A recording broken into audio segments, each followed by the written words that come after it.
स्वागत है दोस्तों आपका आज की वीडियो में। और आज हम रिव्यू करेंगे सीरीज़ नाइट स्काई की, जिसके मुख्य किरदार हैं जेके सिमंस और स्पेसेक, आई थिंक उनका नाम है सीसी स्पेसेक, और शाई हैंसन करके तीन मुख्य किरदार हैं।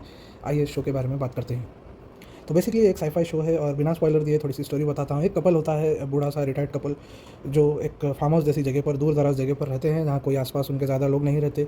और उनके खेत में एक छोटा सा वो शेड बनाते हैं, और उस शेड के भीतर जब वो जाते हैं तो वहाँ पर उनके पास एक पोर्टल होता है, एक सीटिंग एरिया होता है, जिसके थ्रू वो एक बहुत ही स्पेस का व्यू वो देख सकते हैं। और ये व्यू कहाँ से है, दूसरी गैलेक्सी से है या हमारे ही सोलर सिस्टम के किसी और जगह से ये व्यू उन्हें दिख रहा है, कहाँ से दिख रहा है आप बोल नहीं सकते हैं।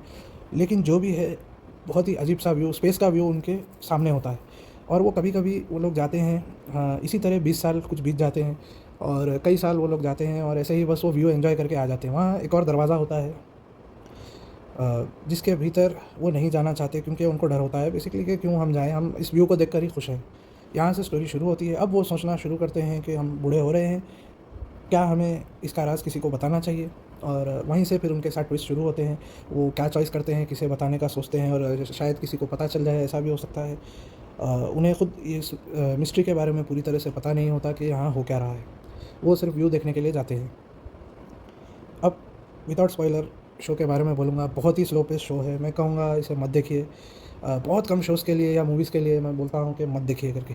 अक्सर मैं कहूँगा बुरी है, कुछ एक आध अच्छी चीज़ उसके बारे में बोलूँगा, लेकिन सिर्फ जेके सिमंस और सीसी स्पेसेक जो मुख्य किरदार दोनों हैं, ओल्ड कपल का जो रोल करते हैं, सिर्फ उनकी एक्टिंग इस शो को थोड़ा बहुत देखने के लायक बनाती है, वरना इस शो में कुछ नहीं है।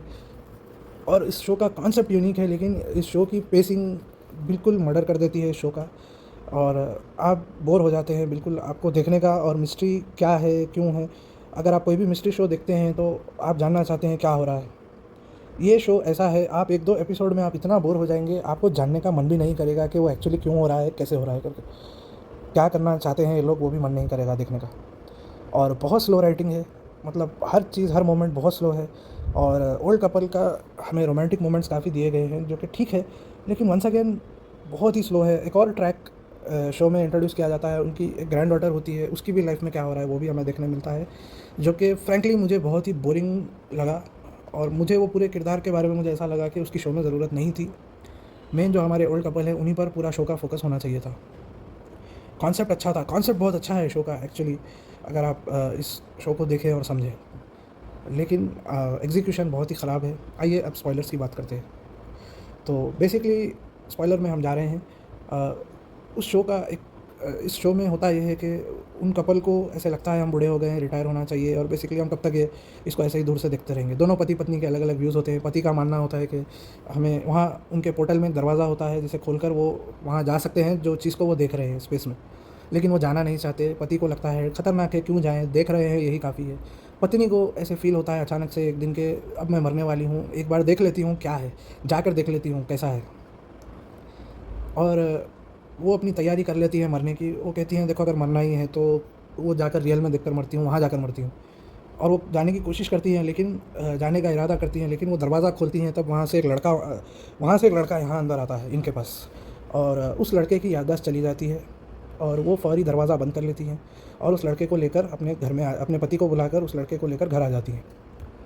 और इसी बीच उनकी ग्रैंड डॉटर वापस आती है, उसे पढ़ने का मन नहीं होता, और हमें बताया जाता है कि इनका जो बेटा था वो हमेशा ज़िंदगी से परेशान रहता था और उसने सुसाइड की थी।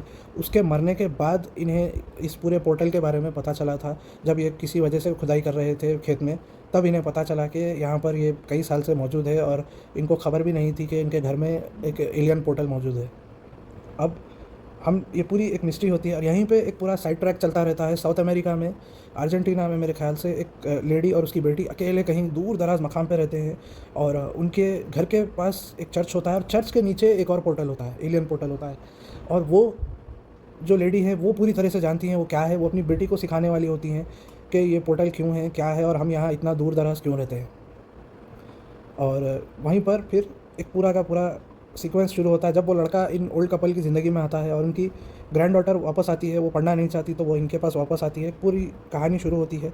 और वहाँ से उस औरत को, अर्जेंटीना वाली औरत को मिशन दिया जाता है एक ऑर्गेनाइजेशन द्वारा कि उस लड़के को ढूंढकर ख़त्म करना है, और वो अपनी बेटी को लेकर अमेरिका आती है उस पोर्टल के ज़रिए। और यहाँ से पूरा का पूरा शो आगे बढ़ने लगता है। कुछ-कुछ जगहों पर आपको फिर ऐसे लगता है कि कुछ अच्छा होने वाला है, कुछ इंटरेस्टिंग सा होगा, लेकिन बहुत स्लो शो है, बहुत डेड किस्म का शो है और बहुत धीरे-धीरे आप कह सकते हैं 8 एपिसोड में इन्होंने जितनी कहानी बताई है और स्क्रीन प्ले बताया है, अगर इसको अच्छे से लिखा जाए तो इसको 3 एपिसोड में बताया जा सकता था। 3 या 4 एपिसोड बहुत होते हैं। 2 सीज़न बन सकते थे इस शो के मेरे हिसाब से, जितनी स्लोली इन्होंने कहानी बताई है ना, अगर इसका कोई अच्छा राइटर या अच्छे लोग, इसको राइटिंग टीम इसकी अच्छी होती है, स्क्रीन प्ले जिन्होंने लिखा है वो अपने काम में एक्चुअली अच्छे होते, तो बहुत अच्छा शो बन सकता था, बहुत अच्छा कॉन्सेप्ट था। और जेके सिमन्स जैसे पावरफुल एक्टर्स इनके हाथ में थे, बहुत ज़बरदस्त परफॉर्मेंसेस दी जा सकती थी। सब कुछ बहुत ही फ्लैट है।